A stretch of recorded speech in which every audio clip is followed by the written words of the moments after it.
All right, Ekabo and welcome to our Fridays live, where we discuss issues concerning IFA, where everyone is free to message, ask any questions for any IFA related or Orisha related issues, where I can provide for you an answer. All right, let me first open before we begin the discussion by offering the Iba as I do each week. Open ni fun olorun, Oludumare Oba Ejiki, Mojuloni, Morogo Mary Aye, Iba Ila Orun, Iba Iwo Orun, Iba Ariwa, Iba Gusu, Iba Oba Igba Aye, Iba Orun Oke, Iba Baba, Iba Yeye, Iba Atiwo Orun, Bashe Igungun Kiki Igungun, Bashe Ori, Ori Inu, Ori Atiwo Orun. Ashe, Ashe, Ashe. All right. I have been for the last couple of Fridays presenting information concerning the history of our people. All right. This week, of course, will be no exception. We are going to look at some history and discuss things that are related to our people. Right? I mean, I'm seeing a lot of things coming up on social media concerning the history of our people and the history of our country. Much of it, to my surprise, is inaccurate information, and a lot of it is very controversial, right? And I think it might be a deliberate form of provocation to create some sort of divide and confusion among our people. So I would admonish members of our community to stay away from these type of divisive type of political games and gimmickry that is taking place. I'm not a political person, but I think I owe our obligation to the members of our community to make our people aware of some of the things that might be taking place and some of the pitfalls and traps that might be promoted by other individuals outside of our community. All right, for the last 3 weeks, I've been reading information concerning our history from various sources.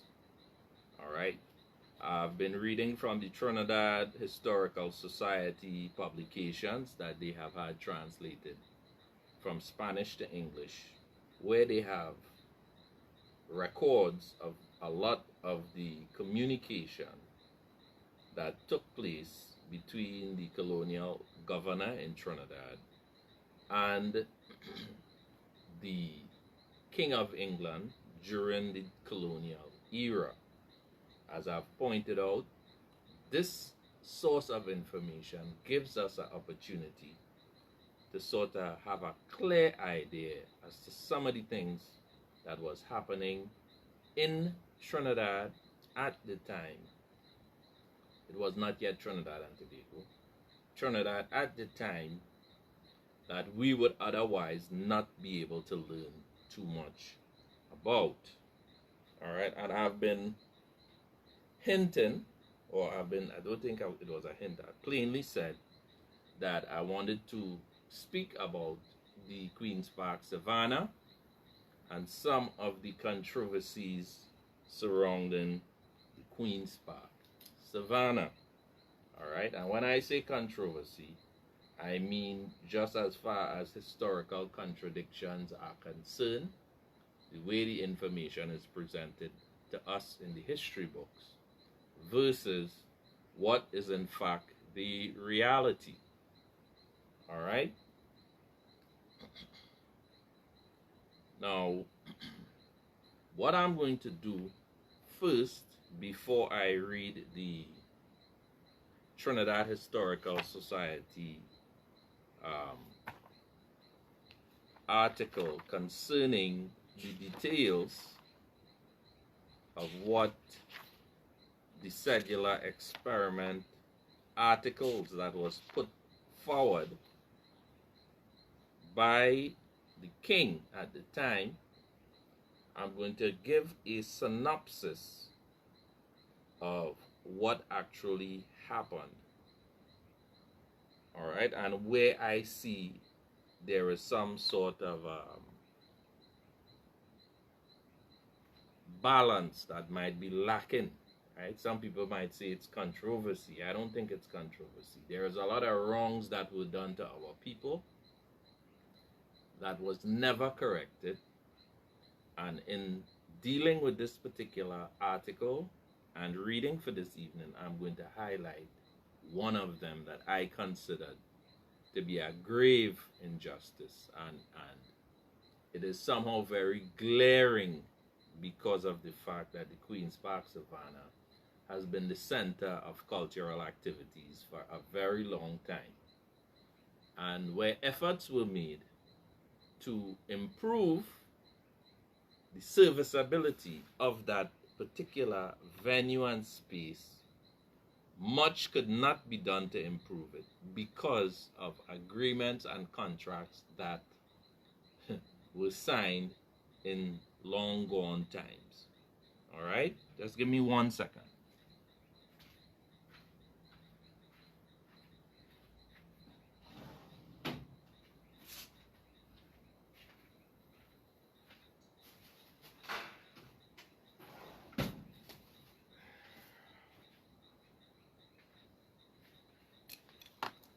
Okay, so I would start now to read this article. All right. This article was written by myself many years ago and posted on social media. I think this same article was also republished in the Express not too long after I wrote the article. Right. Recently, I saw a post on social media giving a full historical account of a lot of the activities that has taken place in the Queen's Park Savannah over the years, and I thought that that article, that video with a live narrator was a well done video. Right, it speaks of a lot of changes over the centuries there and different activities that were hosted there. But I think the only thing that was lacking in that video is the fact that many African slaves came from Grenada and worked to clear the savannah, because the savannah we see today was forested. It was with a lot of large trees, as you would see just as on the other side of St. Clair there are still a lot of very old trees there. In the hollows, there are a couple of old trees there. All right, the entire savannah was populated with trees like those. All right, that the African laborers, right, or indentiads, worked hard to clear. All right, now let me read the article. All right, this article could be found on my personal page, Ifabumero F. Alibi. All right, the last resharing of the article would have been March 25th, 2014. All right, and the title of the article is A Deeper Look at the Queen's Park Savannah, right, or Savannah Grand in brackets. The article reads, "We need a slightly deeper base than what we are being given. Read up on the Colonial Undersecretary around this time, that is around the time of the introduction of the Cédula de Población, while we had British rule. He was, however," and this is in reference now to the Colonial Secretary, He was, however, a man inclined to the plight of the slaves and free men of color. His name was James Stephen, or James Stevens. All right, he was an evangelical Christian. All right, James Stephen read his communication with his subordinates, superiors, and colleagues. There you will get a clear picture of the spirit of the times. The Cédula population, and this is a quote that I took from Wikipedia, right, the free encyclopedia. It said the Cédula population was a 1783 edict by the representative of the King of Spain, Jose de Galvez, opening Trinidad to immigration from primarily the French Caribbean islands, negotiated by Philip Rose Romy de Saint Laurent, a key figure in Trinidad's colonial history. The edict consists of 28 articles, which I'm going to read this afternoon, governing several forms of land grants to encourage population growth, naturalization of inhabitants, taxation, arraignment of slave owners, the duty and function of a militia to protect the island, and merchants and trade issues. All right, and that's the end of the quote from Wikipedia. All right, now the main article went into a great measure of detail. All right, let me read some more. All right, again, free Wikipedia online. The Edict of 1783 invited persons of either gender and of Roman Catholic faith to Trinidad who would swear loyalty to the Spanish crown to receive land allotments in sizes depending on their race and heritage. Specifically, it granted 32 English acres, all right, which is 130,000 square meters of land, to each Roman Catholic who settled in Trinidad, and half as much for each slave that they bought. 16 acres, which was 65,000 square meters, was offered to each free person of color, or, in French, gens de collier libre, as they were later known, and half as much for each slave they bought. All right, folks? So, from what we just heard, 32 acres were given to whites, and half of that would have been for the African slaves that they bought, and 16 acres were given to free persons of color, and they were given half also for the African slaves that they too brought. All right? The effect of the cedula was immediate, as what had once been a small colony of 1,000 in 1773 has boomed to 18,627 inhabitants by the year 1797. So that covers a period of roughly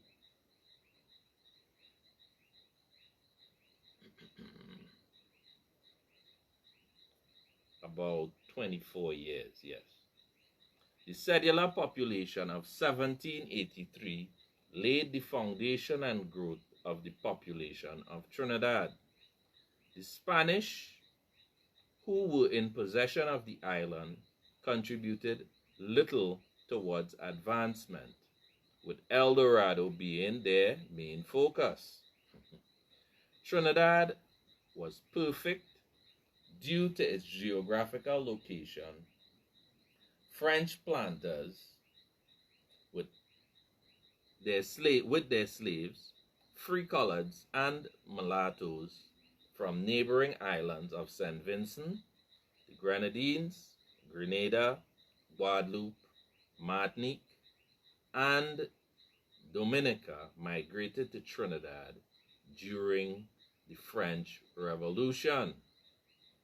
The Spanish also gave many incentives to lure settlers to the island, including exemptions from taxes for 10 years and land grants in accordance to the terms set out in the Cédula. These new immigrants established local communities of Blanchisseurs, Chamfleurs, Cascade, Carenage, and Lavanteau. Trinidad's population jumped to over 15,000 by the end of 1789, from just under 1,400 in 1777. In 1797, Trinidad became a British Crown colony with a French-speaking population. Upon the capture of Trinidad by the British in 1797, the Cédula population became a paramount document that established a legal status of free coloreds in Trinidad. In the Declaration of Capitulation in particular, it protected their liberty, persons, and property like other inhabitants. All right, and that's the end of the free Wikipedia online. So now, comprehend how the land was issued. The Royal Cédula of 1783, all right, my assumption would be, if my computation is correct, to every 32 acres issued to a white man, 16 acres went to a slave owned. In other words, you received an extra 16 acres, which means you got 48 acres, and would give your slaves 16 acres at the end of their service. So based on that calculation, if 242 acres at 16 acres per slave implies that 5 Grenadian slaves were to receive land, which makes it very clear that among the 8 slaves who came with the Peschier family, the Peschier family was comprised of 5 members, husband, wife, mother-in-law, and 2 sons. 3 of the slaves were not accounted for, and this is from my research, right? It therefore stands to reason that 5 slaves times 16 acres is equal to 80 acres, and that was to be given to the 5 hard-working Grenadian slaves at the end of their service. So the question is now, who are they, the slaves and or their descendants, and which 80 of the 128 acres of this land that was known as the Grand Savannah is theirs? Why was this never a discussion, or why has this never even been raised? Now, who wishes to argue about the generosity of Dr. Eric Williams can do so.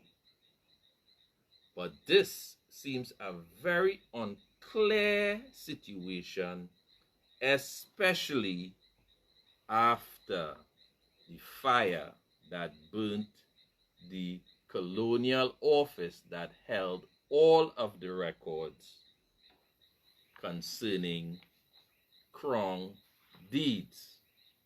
All right, and that ends that article. All right, again, anyone could go to my personal page and read the article. It has the figures, it has the calculation, it has the date, it has the number of slaves that the family brought. It was 5 members of the family, and it would have been 8 slaves. And if that is correct, based on what they were given, they were also given half the amount for the slaves. All right, and the questions are raised on the article, right? The title for the article is A Deeper Look at the Queen's Park, Savannah. It's on my page, Ifabemero F. Alibi. All right, so now that I've read my article and we have a general idea as to what may have occurred. Well, let me say this. Anybody have any questions on Ifa or Orisha could put it in the comments, and I would try to answer your question as quick as I could. So now what I'm going to do at this stage is I'm going to read the Trinidad Historical Society document, publication number 108, which gives the cedula of colonization of 1783. All right.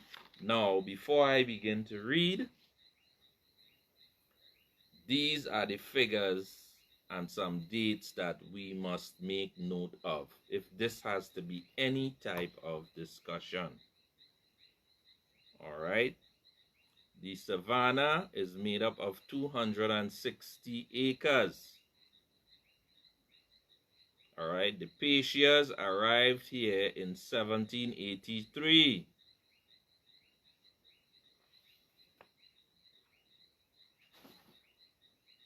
All right, it was the husband, the wife, the mother-in-law, and 2 sons.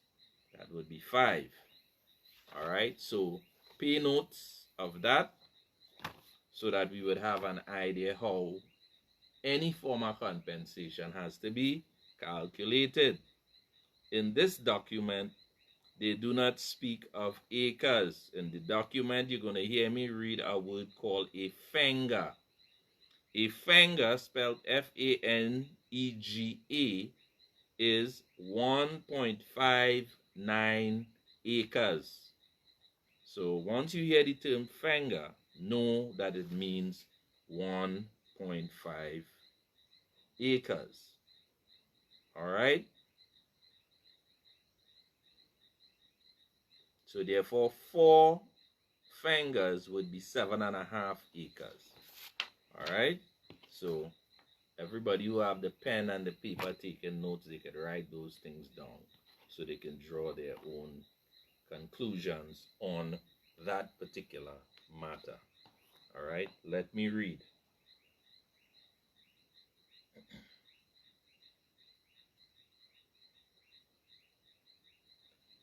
This is publication number 108 of the Trinidad Historical Society. All right. The date of this document is the 21st of November, 1783. All right. It reads, the first paragraph is a statement given by the king. So it reads, the king, whereas by my instructions of the 3rd of September 1776 to Don Manuel Falquez, captain of foot, who was then appointed governor of my island of Trinidad to windward, and by the commission which I afterwards gave to Don Joseph de Abalos, appointing him Intendant General of the province of Caracas. All right, folks, this is very interesting here because of even now with the issue with Venezuela. Strange that this would come up now. I thought proper to establish regulations and to grant various privileges for the population and commerce of the said island. I have now resolved on the representation of the said intendant, and at the instance of certain colonists already established in the said island, and others who request permission to settle therein, to establish complete instructions in the following articles. All right, and this is where I am going to start reading the articles in the Cédula document. Article 1st. All foreigners, the subjects of powers and nations in alliance with me, who are desirous of establishing themselves or who are already settled in the said island of Trinidad, shall sufficiently prove to the government thereof that they are of Roman Catholic persuasion, without which they shall not be allowed on any account to settle in the same, meaning the island of Trinidad. But the subjects of these my dominions, or those of the Indies, shall not be obliged to adduce such proof, because no doubt can arise as to their religion. Article 2nd.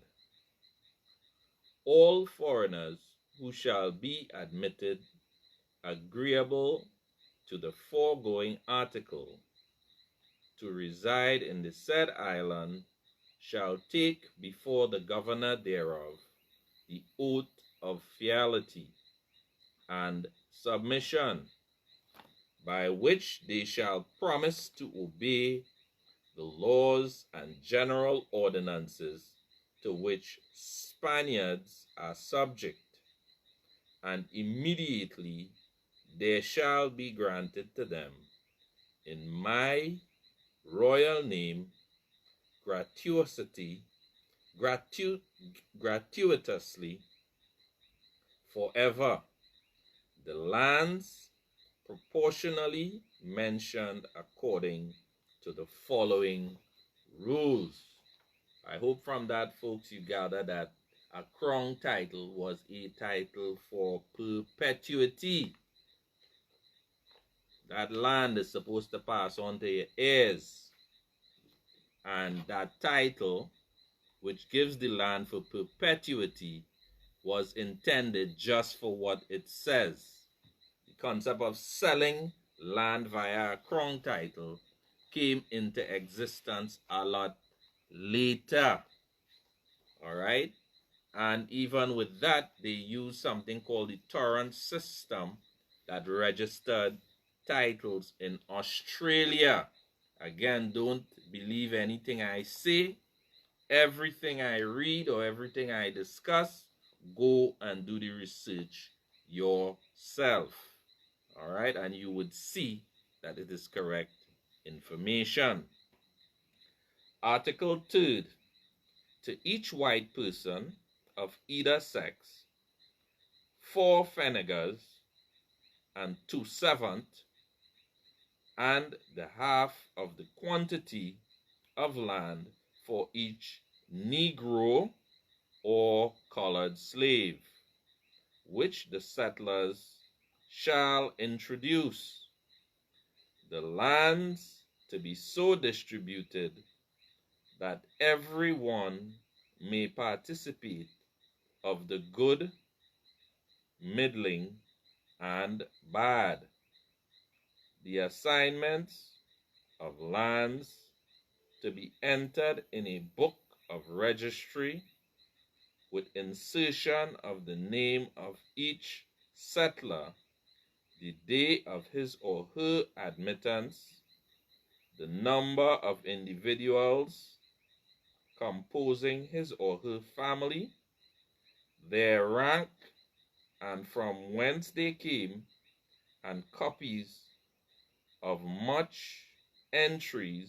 such entries, shall be given to them to serve as titles to their property. So whatever is written, your name that is written in the registrar book is what, of course, the colonial secretary's office would have carried the registration, and the title would have came from England, and it would have been signed by the King of England, which is what we call the crown title. If you are fortunate enough to see an original or a copy of a crown title, you would see it literally has the seal of the crown of the King of England. All right, let me continue. Article 4th.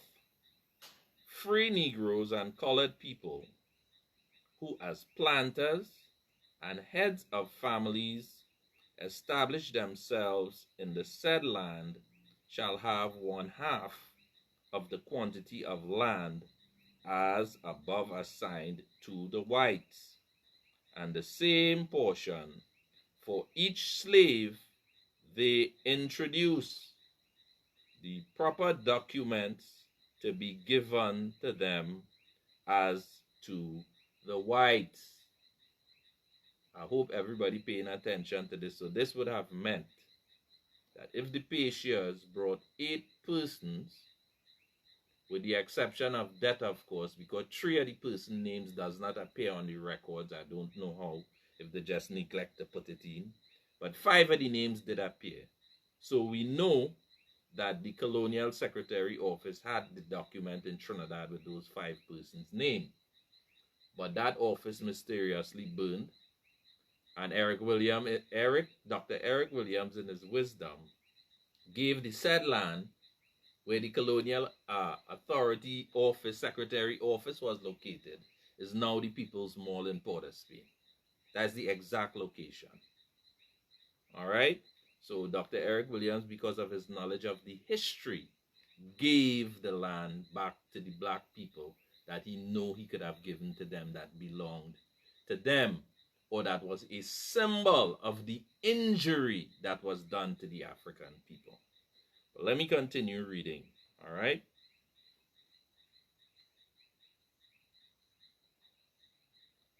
So basically what Article is 4 was saying is once they came and they brought the Negroes and whatever, it went on to the registry, and proper paperwork, just the same as the paperwork that was given to the whites, it was also given to the Africans and the people of color.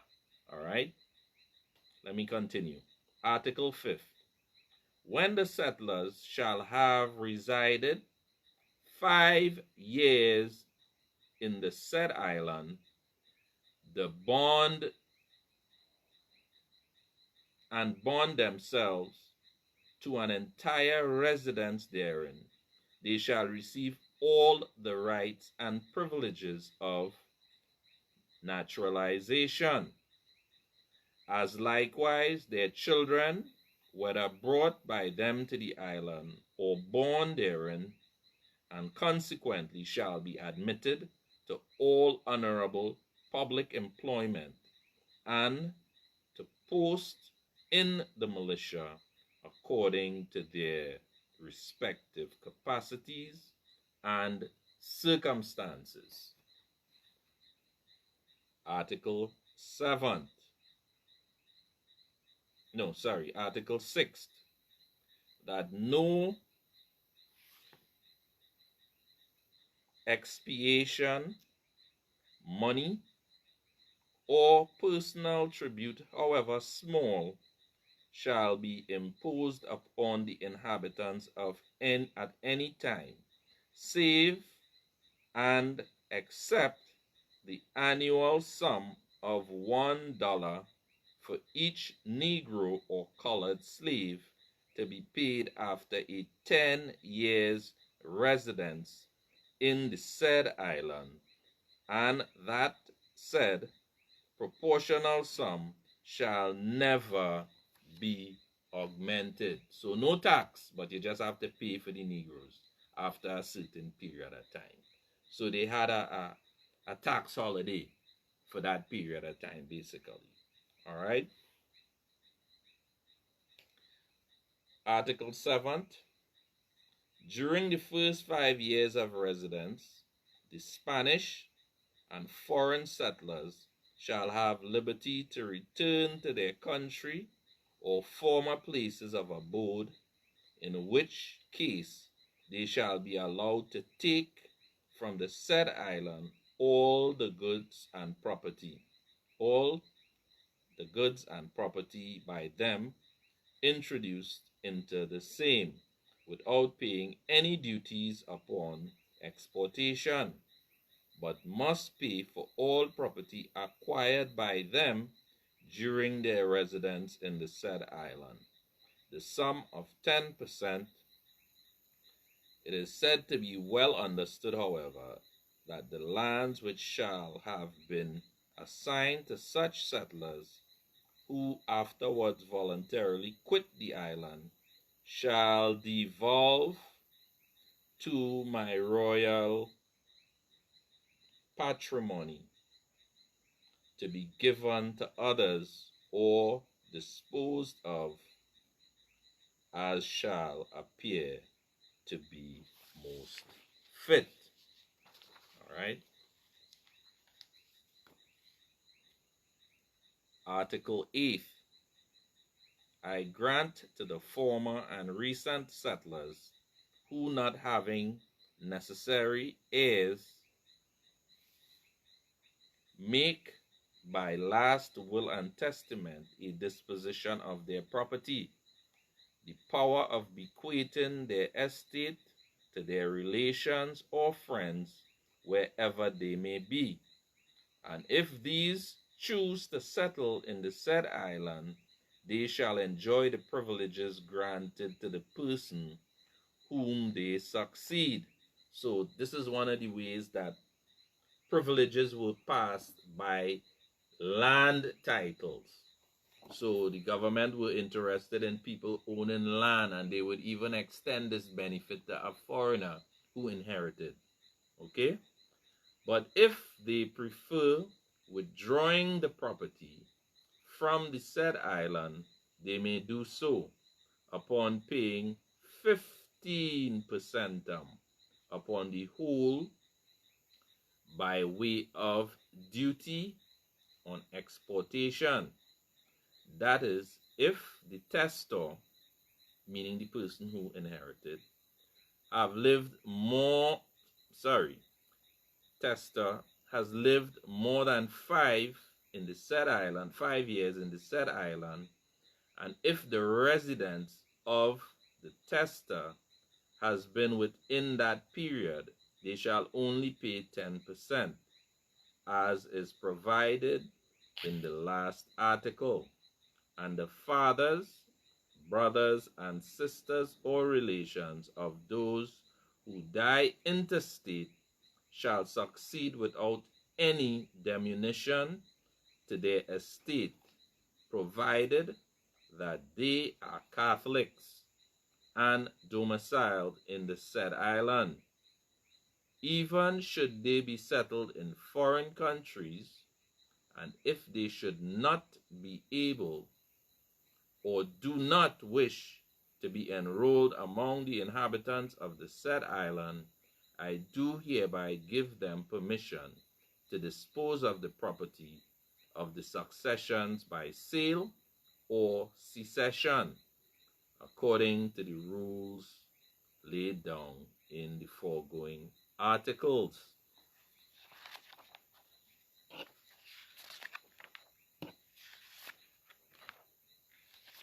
All right, I want to read a couple more because this is pretty long. So basically, I want to kind of not bore you all too much with all of this reading, you know, so we may go into some discussion about the matter shortly, right? But let me read this other article. I do also give permission to all the settlers who, according to the Spanish law, have the disposition by testament or otherwise of their real property to bequeath the same, if it does not admit of a convenient division to one or more of their children, provided the legal portions of the other, or that the widow of the testor be not injured thereby. All right, let me read two more articles. Any settler who by means of any lawsuit or other just and pressing motive may require to go to Spain or to any other province of my Indies or to foreign dominions shall request permission from the governor and obtain the same, provided it be not to an enemy's country or to carry away property. Article 11. Spanish and foreign settlers shall be free from the payment of tithes or 10% on the produce of their land for 10 years. There's more tax breaks again. And after that period, to be compounded from the first day of January, 1785. They shall only pay half the tithes, and that is 5%. All right, I am not going to read more of this cedula thing. It goes all the way on to article number 28. All right, but I would encourage any person who wants to do the research and wants to understand what happened with this cedula experiment, you can visit the archives and you can request the document. It's from the Trinidad Historical Society, and this publication is publication number 108. All right, I'm going to talk a little bit about IFA.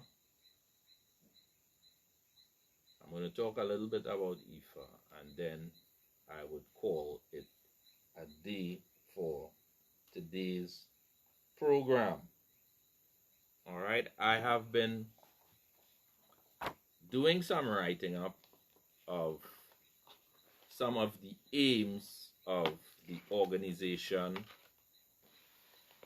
Ile Ijuba Ode Otun.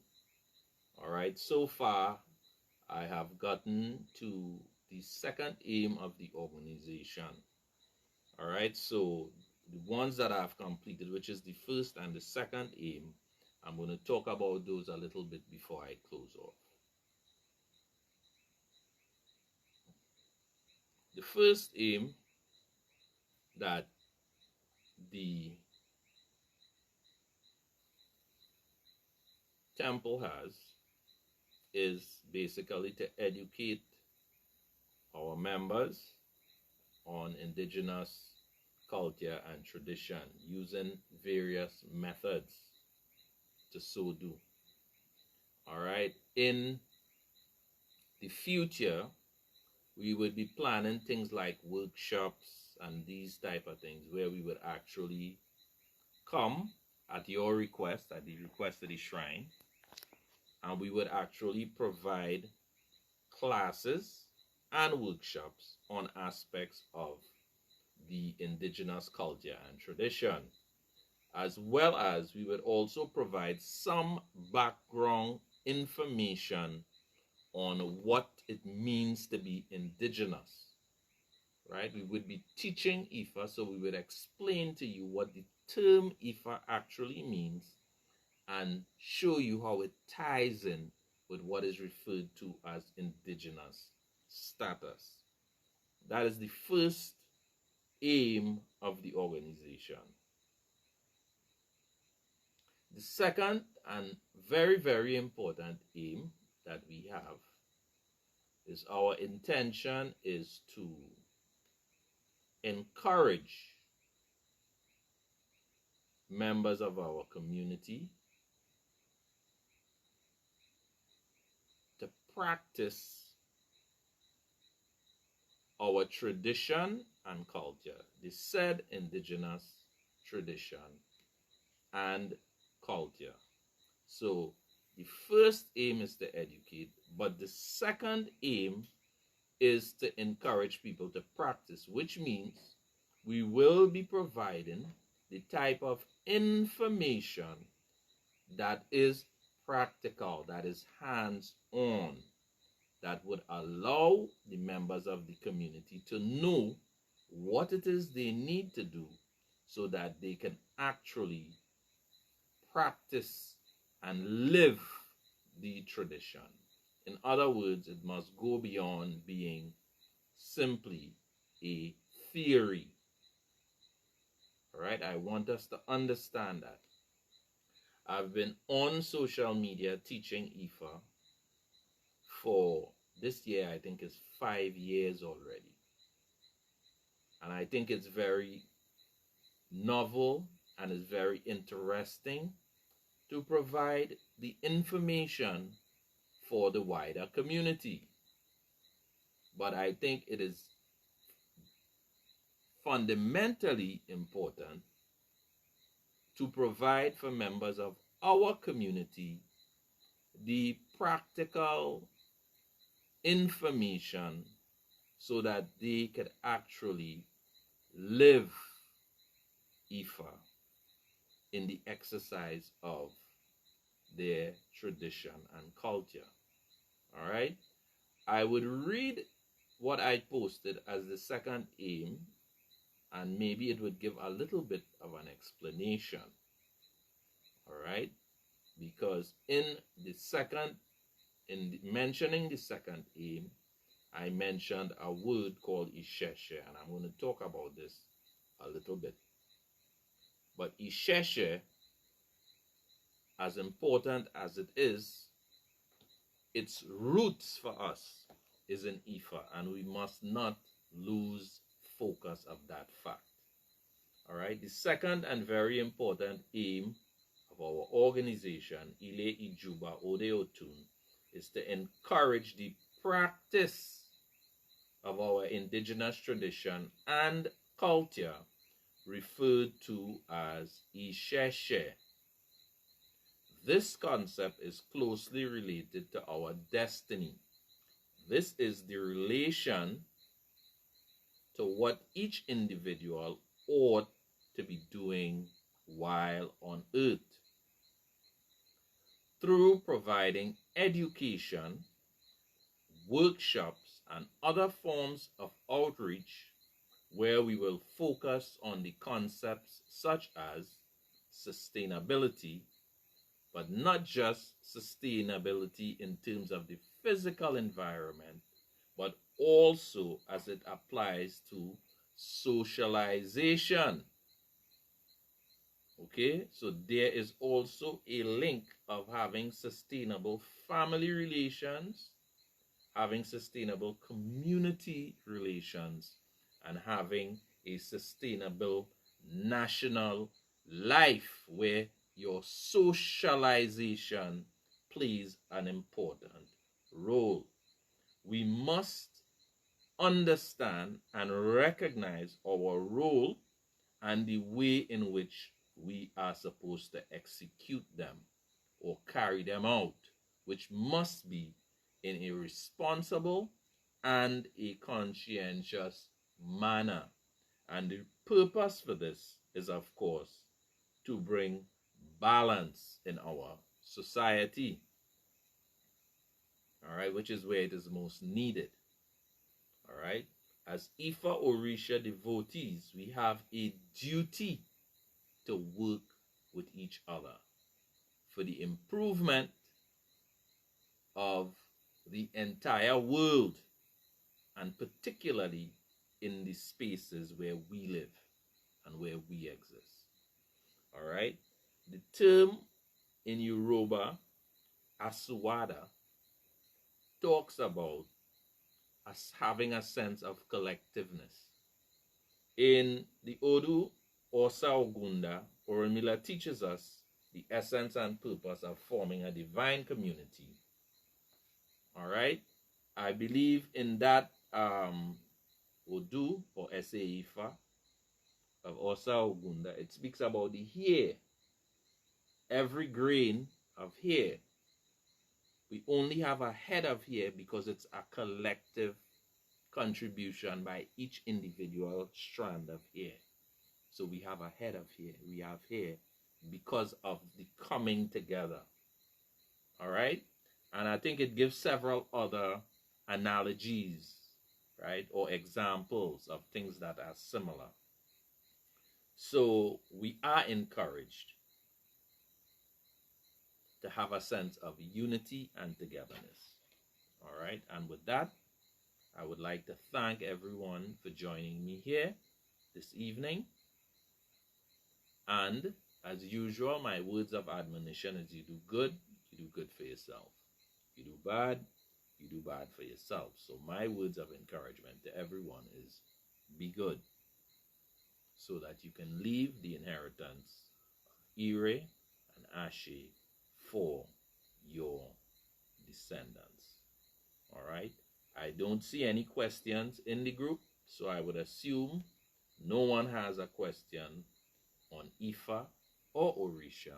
So I would like to say Odabo and see you next Friday.